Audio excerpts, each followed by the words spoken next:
Assalamualaikum warahmatullahi wabarakatuh. Alhamdulillahi rabbil alamin.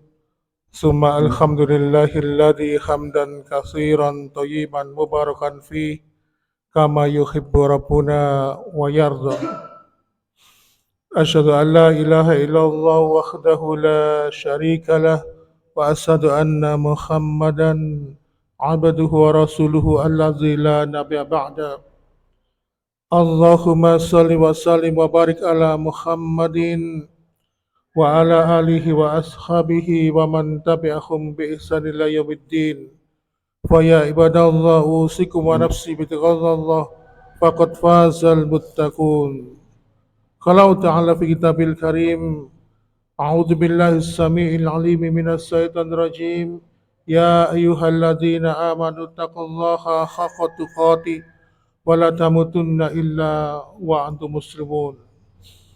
Alhamdulillah senantiasa kita bersyukur pada Allah Subhanahu wa taala yang senantiasa memberikan nikmat-nikmat kepada kita sekalian sehingga pada kesempatan yang mulia di kesempatan pagi subuh ini kita mendapatkan pertolongan Allah yaitu dapat bersua kembali melaksanakan ibadah yang telah diwajibkan kepada kita. Mudah-mudahan kelak di akhirat nanti Allah Subhanahu wa taala memberikan ridha atas segala apa yang telah kita tunaikan dalam kehidupan dunia ini. Ma'asyiral muslimin wa zumratal mu'minin rahimakumullah. Tadi ketika sholat subuh Ustadz Hamidi membaca surat Ali Imran tentang ayat mulai ayat 10 sampai sekitar ayat 15 atau 20. Di situ Allah menceritakan bahwa sesungguhnya ditampakkan dalam pandangan manusia ya, segala sesuatu yang indah itu berhubungan dengan kesenangan dunia. Nah, yang berhubungan dengan kesenangan dunia itu sifatnya melenakan dalam kehidupan dunia ini. Oleh karena itu, hanya orang-orang berimanlah yang bisa membuat pandangan yang ditampakkan indah itu menjadi tidak menarik. Karena apa? Mata hati orang beriman itu sudah dibuka oleh Allah bahwasannya hanya kehidupan akhiratlah kehidupan yang sebenar-benarnya. Makanya Allah Subhanahu wa taala memberikan sebuah motivasi seperti contoh ketika kita datang ke masjid untuk sholat subuh, setelah azan lalu kita kemudian menunaikan 2 rakaat qobliyah subuh, Rasulullah menyampaikan rakaatun fajri khairum minad dunya wa ma fiha. 2 rakaat yang dilakukan sebelum melakukan sholat subuh itu khairum minad dunya, lebih baik daripada dunia dan seisinya. Bayangkan, itu sholat sunnahnya. Apalagi kalau kita sudah melakukan sholat fardunya dan dilakukan dengan secara berjamaah. Jadi dalam pandangan manusia, segala kesenangan dunia itu mengenakkan, melenakan, ya. Tetapi dalam pandangan orang-orang beriman yang sudah dibuka mata hatinya oleh Allah, maka menjadikan dunia itu adalah tempat yang sudah tidak menarik lagi. Karena apa? Dunia itu dikatakan oleh Allah tempat yang hina. Seperti ketika Rasulullah SAW menyampaikan, Innad dunya mal'unatun mal'unun ma fiha. Sesungguhnya Allah ini melaknat dunia dan seisinya. Oleh karena itu hanya orang-orang lah yang senantiasa ingat kepada Allah, senantiasa beribadah kepada Allah, senantiasa belajar dan mengajarkan ilmu agama, ilmunya Allah kepada umat ini, maka orang-orang tersebut adalah orang-orang yang dihindarkan dari hinaan dunia ini. Baiklah ma'asyiral muslimin, melanjutkan pembicaraan kita pada kesempatan yang lalu. Pada pertemuan yang lalu kita membahas tentang wanita penduduk surga. Seperti yang saya sampaikan bahwa wanita yang dirindukan oleh surga itu adalah wanita yang soleha. Wanita yang soleha itu apabila dia telah bersuami, maka sungguh sangat beruntung suaminya karena dia mendapatkan partner akhirat yang luar biasa. Kalau seorang wanita soleha itu yang beruntung adalah orang tuanya. Karena apa? Kalau orang tua itu mampu mengantarkan anak gadisnya, anak perempuannya ketika memasuki usia dewasa menjadi wanita yang soleha, hingga dia menikah dan dinikahi oleh suami yang soleh, maka anak gadis yang solehah tadi dapat dijadikan oleh Allah sebagai syafaat dalam membentengi orang tuanya dari siksaan api neraka. Kalau wanita solehah itu adalah seorang ibu, maka yang beruntung adalah anak-anaknya, karena dia mampu mendidik anak-anaknya menjadi anak-anak yang soleh dan solehah, seperti yang kita lihat dan kita baca di dalam sejarah, sebagaimana kisah tentang ibundanya Imam Ahmad bin Hambal, seorang ulama besar. Dalam sebuah kisah disebutkan ketika Imam Ahmad ini masih bayi, ketika baru bisa berdiri, terantanan, sudah bisa berdiri, ibunya itu senantiasa mengajak Imam Ahmad ini ke masjid untuk subuh berjamaah. Diletakkan Imam Ahmad yang kecil itu di salah satu pojok masjid, melatih untuk istiqomah berjamaah sholat subuh. Seraya kemudian ibunda Imam Ahmad ini pun berdoa kepada Allah agar kelak ketika anak ini dewasa berguna di jalan Allah Subhanahu wa taala. Dan akhirnya Allah bayar kontan. Akhirnya doa dari ibunda Imam Ahmad menjadikan Imam Ahmad bin Hambal sebagai seorang ulama yang dikenal karena keluasan ilmunya. Ini contoh bahwa ibunda Imam bin Ahmad ini mempunyai ciri-ciri sebagai wanita surga. Kenapa? Karena hanya orang-orang yang menjadi penduduk surga lah, mereka yang hatinya senantiasa dipautkan dengan Allah Subhanahu wa taala, sehingga Allah pun mengerti isi hati mereka. Dengan niatan yang ikhlas, akhirnya Allah memenuhi segala kebutuhan dan keinginan mereka. Begitu juga kisah dari ibunda Imam Bukhari. Imam Bukhari ini dulu ketika kecil lahir dalam keadaan tidak bisa melihat, dalam kondisi buta. Lalu kemudian sang ibunda Imam Bukhari ini tidak putus asa, berusaha mendapatkan rahmat Allah. Dia senantiasa di sepertiga malam yang terakhir, sang ibunda ini berdoa dengan menitikkan air mata, juga bertawasul kepada ulama-ulama. Maksudnya bertawasul itu minta doa. Minta doa kepada orang yang masih hidup ini diperbolehkan. Kepada orang-orang yang soleh, agar Imam Bukhari ini dapat melihat kembali.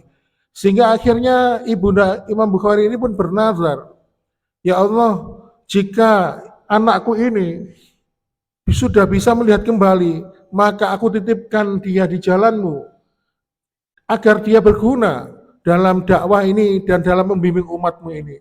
Dan akhirnya suatu ketika ibunda Imam Bukhari ini tertidur, lalu kemudian dia bermimpi. Dalam mimpi itu sang ibunda pun mendengar ada suara yang mengatakan, sesungguhnya aku telah mengembalikan penglihatan putramu. Lalu kemudian sang ibunda Imam Bukhari ini pun terbangun, lalu dia lihat anaknya, ternyata masih tidur. Dan tidak lama kemudian Imam Bukhari kecil ini pun terbangun dari tidurnya, lalu dia kaget bisa melihat kembali. Dan akhirnya dia mengatakan, Bu, aku sudah bisa melihat kembali. Oleh karena itu, ma'asyiral muslimin, ini adalah contoh kekuatan iman dan takwa dari ibunda Imam Bukhari, yang akhirnya apa? Allah membayar kontan.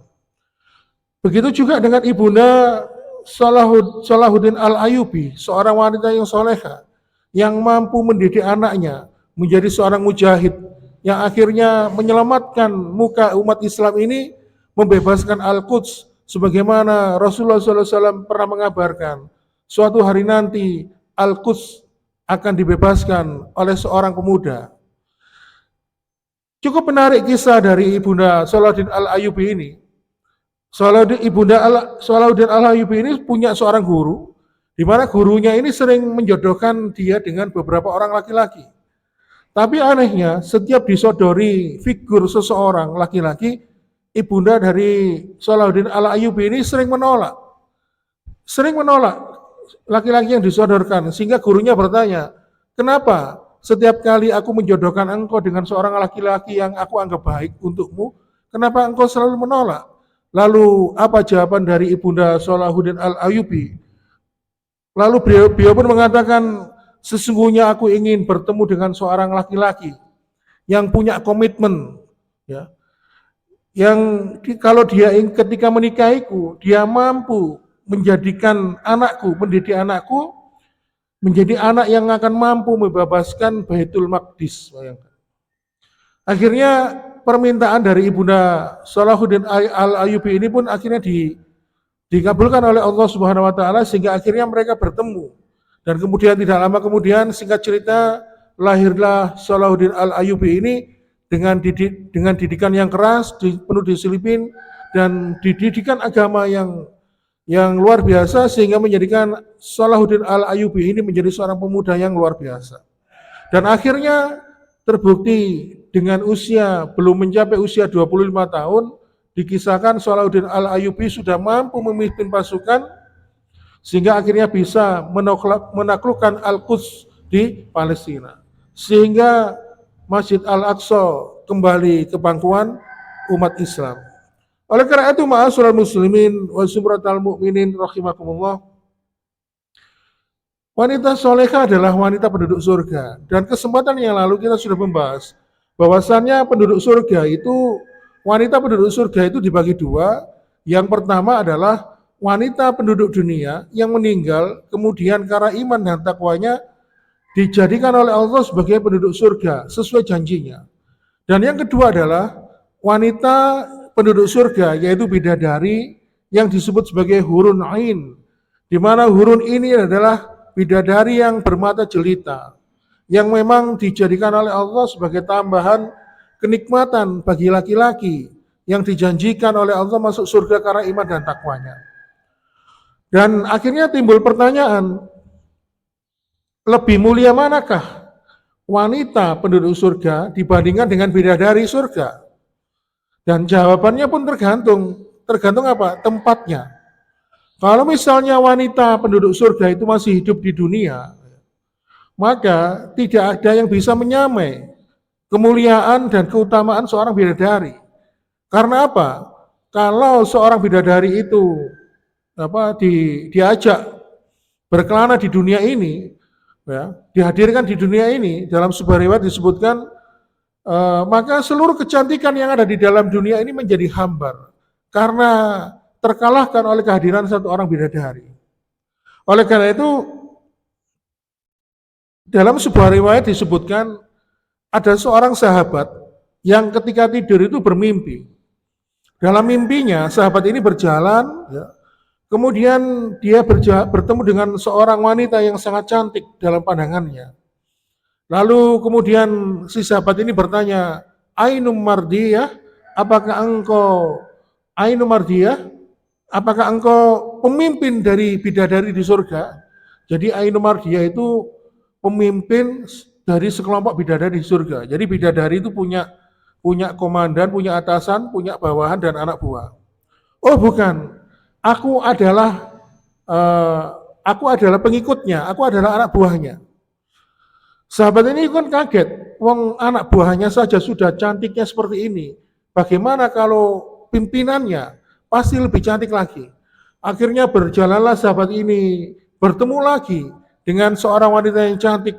Kemudian ditanya, Ainum Mardiyah, apakah engkau pemimpin para bidadari?